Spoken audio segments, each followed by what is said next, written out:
If you don't order, are we good to go back there? Good to go. All right. And you said there is an additional item. Yes, you want additional item, an agreement with NDOT. Is there a motion to add that to the agenda? Motion. I will second. All those in favor, please say aye. Aye. Motion carries. We'll add that to the final agenda item. No announcements, no presentations. We'll move on to the consent agenda. Is there a motion? Motion. I will second. All those in favor, please say aye. Aye. Motion carries. Moving on to resolutions, we have a request to approve a bid award to Simply Indie LLC. Ross? Good morning, Ross Hillary, Director of Planning and Zoning before you. These first two items are similar in nature, but I will talk about them separately. So in 2023, the Planning Department and DPW concluded our solar summary of city-owned properties along with Telemont Energy. This was prior to us seeking a Department of Energy Efficient and Conservation Block Grant, which we did receive vouchers from the Department of Energy. In 2024, we brought forward a professional service agreement in front of this board to continue our relationship with Telemont Energy as our energy consultant. An open bid process was procured with Simply Indie LLC to install solar panels on the Bellariki Park building. That roof was recently replaced by our Department of Public Works in the summer of 2024.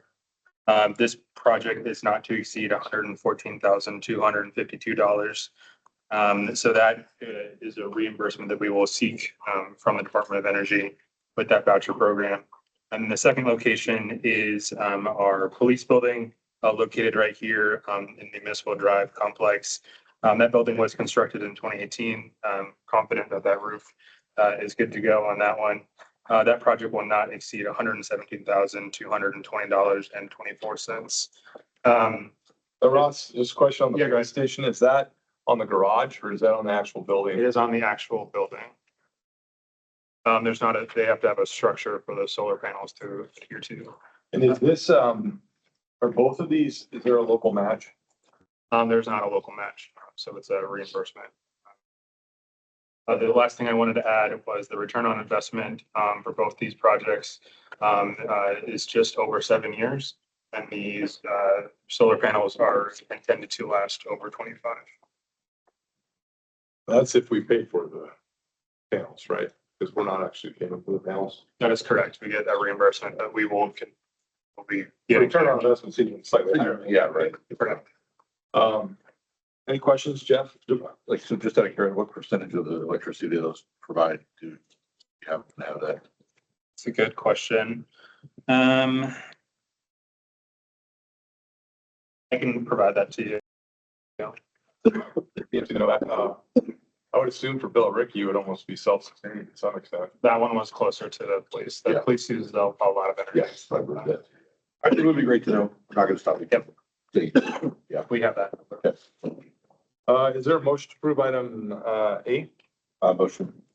Second, all those in favor, please say aye. Aye. Motion carries. Same as item B, is there a motion? Motion. Motion by Jeff. I will second. All those in favor, please say aye. Aye. Motion carries. Next is request to approve utility reimbursement agreement with Duke Energy.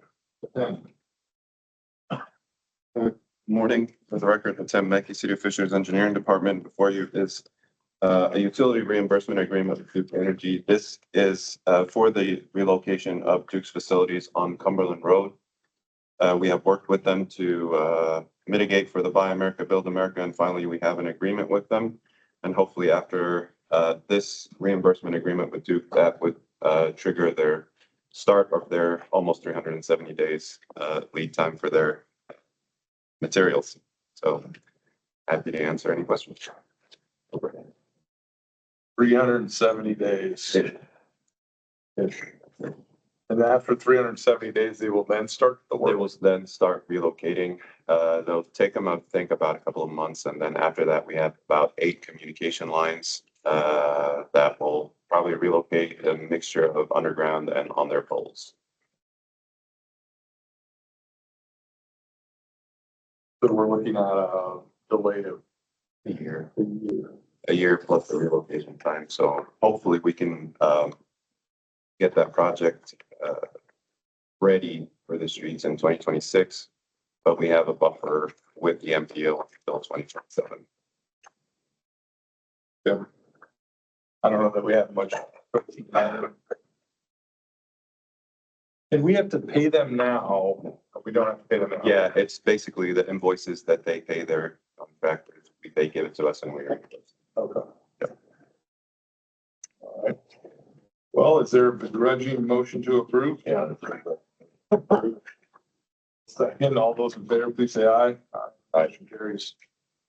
Next is request to approve supplemental agreement number one with BLM.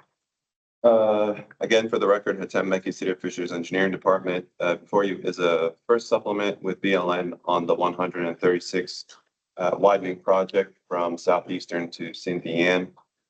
We decided to add lights in that whole corridor. So this is just to accommodate the design and inclusion of the lights and conduits and all that in our project.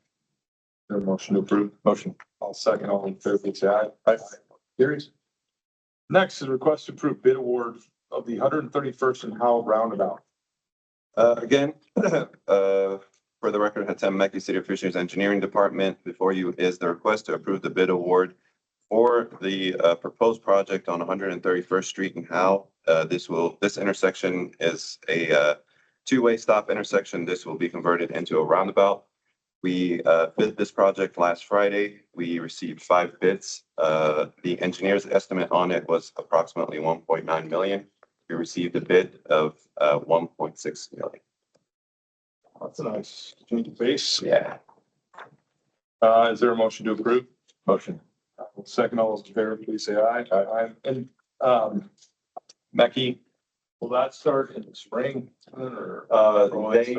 After the notice to proceed, we'll work with the contractor to do everything offline, off the intersection, if there is work to be done. But they will be required to close that intersection for 60 days, and that closure starts once the school gets out. So it's in the summer of 2025. Gotcha. All right. All right, next item is a request to approve grant of access easement. Again, for the record, Hatem Meki, City of Fishers Engineering Department, before you is a trail grant access easement on the airport property. This is in regards to the Nickel Plate Trail Bridge over 96th Street. This is on the north side of 96th Street. We worked with the airport and we got a grant of access easement on their property to build the bridge, in addition to a utility easement and also a temporary easement for construction for that project. Happy to answer any questions. Have they mobilized out there yet? We have utilities relocating currently. I have a meeting right after this meeting over there on site with AES for the service point that will service the lights on the bridge. Okay. And then we're working with utilities to get them out the way so they can start as soon as possible with the thrust lines. Is there a motion to approve? Motion. I will second. All those in favor, please say aye. Aye. Motion carries. Thank you. Next is a request to approve agreement with National Fitness Campaign for Fitness Court. Jake. Good morning, Jake Bird, Recreation and Wellness for the City of Fishers. This is a request to approve an agreement with National Fitness Campaign. We've been working with them for several months now. We went for a grant and were awarded a $30,000 grant to install an outdoor fitness court in Fishers that would be free and open to the community. World-class workout equipment.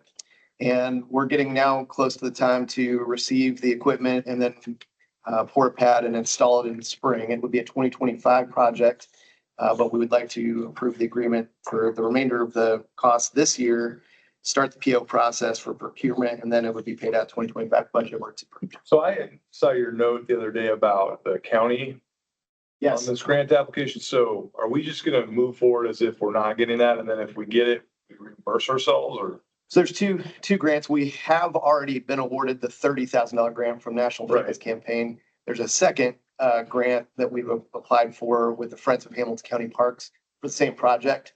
But they aren't going to be awarding that until April 2025, which is about the time that we would be installing this. Okay. So it'd be sort of a reimburse after we pay. Okay. Where are we putting this court?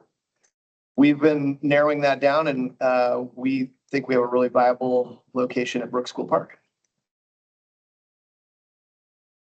See out there doing bulls. Any additional questions? See none, is there a motion? Motion. Motion by Jeff, I'll second. All those in favor, please say aye. Aye. Motion carries. Next is request to approve agreement with Vision Event Management for Geist Half Marathon. Yes, so again, Jake Reed McSorley, Director of Recreation and Wellness. Vision Event Management has been our partner for 2024 as well as 2023 to pull out the large Geist Half Marathon race series, which is the half marathon, 5K, and then this year we brought back the 10K. This would now be a 3-year agreement so that we don't necessarily have to renegotiate every year. We've been impressed with their work and their commitment to the same excellence that we have with the city.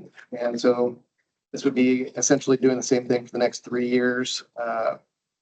It does kind of reflect some growth. We had about 44% participation growth in 2024. We do expect to see some growth every year moving forward. So division of labor there, because I know our communications team and your team did a lot of work. What do these folks specifically do in comparison to what your staff?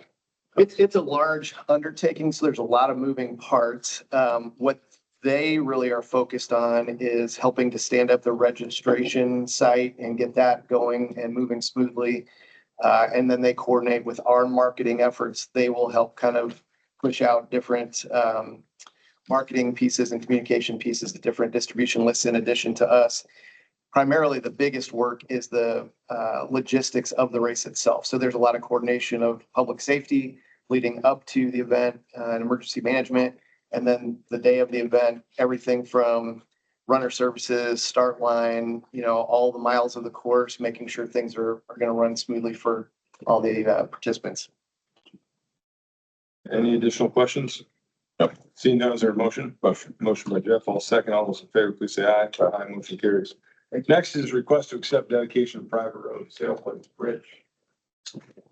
For the record, Rich Bassett, Department of Engineering. As it says, in front of you is requesting acceptance of certain private roads. Just briefly, back in 2023, this board approved a process for which certain private roads could be dedicated to the city.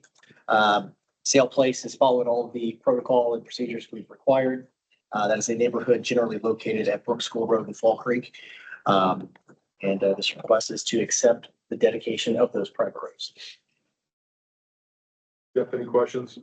When's the last time those roads are in good shape, like where they are on the scale of? Sure. So those roads rated out on the Pacer scale, 1 to 10, around a 6. So and just to give you an idea, we went out as part of that procedure and do an evaluation of all the roads. So we have an idea of that. And then they've made their 10% contribution for the agreement already in anticipation of this. That's not bad for a private 6 on a scale of 10. It's pretty good for a private. Pretty good. They've done a pretty good job of maintaining their roads to this point. So Do we have any other interests from neighborhoods? we've got trying to think. There's some eyebrows in Avalon. We're still working through a couple of things on. Trying to think if there's one other. There's a couple that have inquired, but Yeah. there's various steps. We're not close to those. This is the 4th one that we brought to the board from eyebrows and private roads in general. So Gotcha.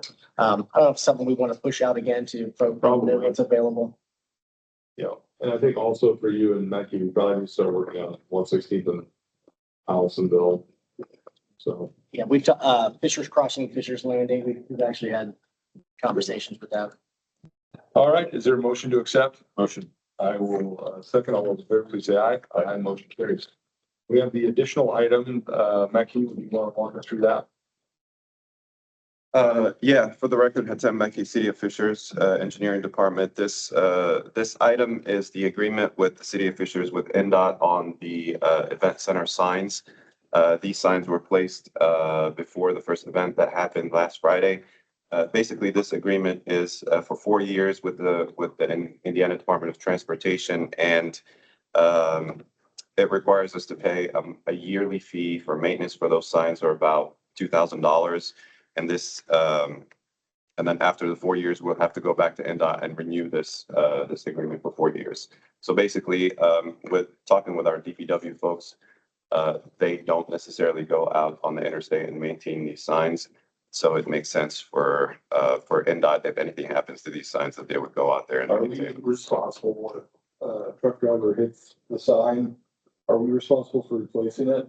Or is the $2,000 almost like an insurance I policy? think, yeah, it's similar to that. I would probably have to ask Lindsay on the little intricate details if someone hits it or accident or something to that extent, but I think that $2,000 is kind of similar to that insurance policy. Yeah, the way I read it, it was just a yearly maintenance fee.